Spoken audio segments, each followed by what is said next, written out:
There are many types of function. We have a linear function which looks like this. The variable x has the highest power 1, so that's a linear function.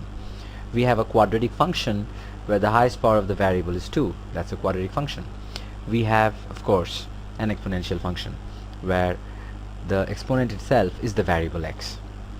So 2 to the power x, 3 to the power x, 4 to the power x, or any number to the power x, that's an exponential function. But we're not talking about an exponential function. We're talking about the exponential function. First of all, there is no such thing as the linear function, the quadratic function, but there is such a thing as the exponential function. When we talk about the exponential function, we are talking about the number e, the most famous number in the world.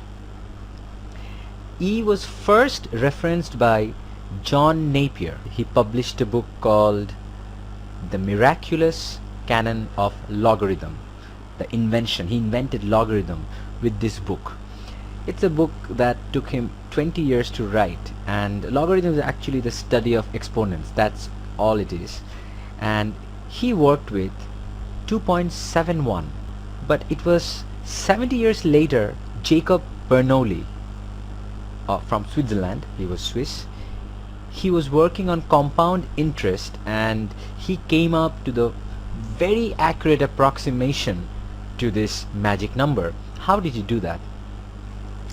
He was thinking about the ultimate investor's dream. Suppose you put $1 in the bank, and the bank is going to give you 100% interest. Now, in simple interest, you'll get 100% interest once at the end of the year. So if you get 100% of $1 is 1, so you get a total of $2. That's fantastic. But in compound interest, what is done? This 100% is compounded. It is not given to you altogether. Maybe if it is given twice a year, so it would be 50% of the 6 months, 50% of the 6 months. If you break it down, you're going to get $2.25. So why don't we compound it more? Why don't we break it monthly? So 100%, break it down into every month, a little over 10%. So you get more than 2.25. How about we break it down weekly, break it down into 52 pieces, because in a year there are 52 weeks. You get even more.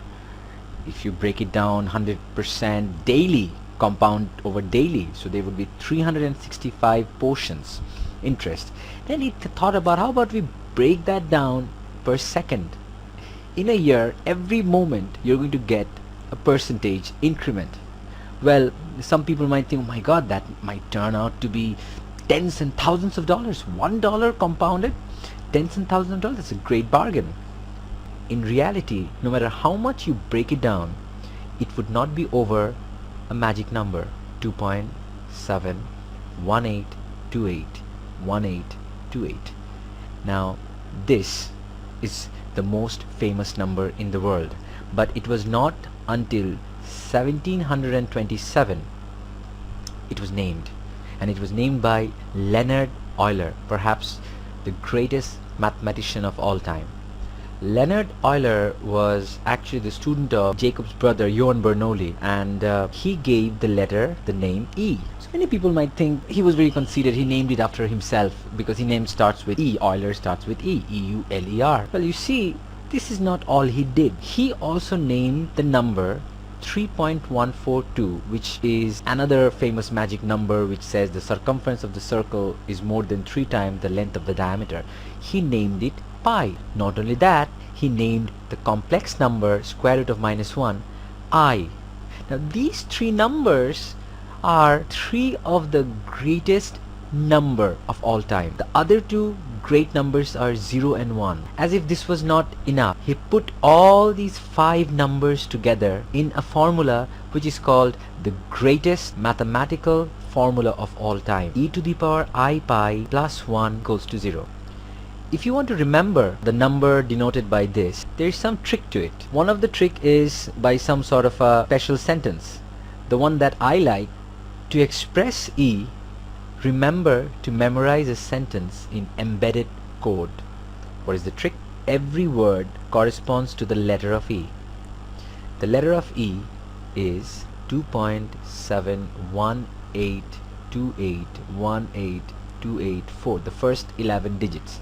So this one is 2 letters, 7 letters, 1 8 2 8 1 8 2 8 4. Pretty neat.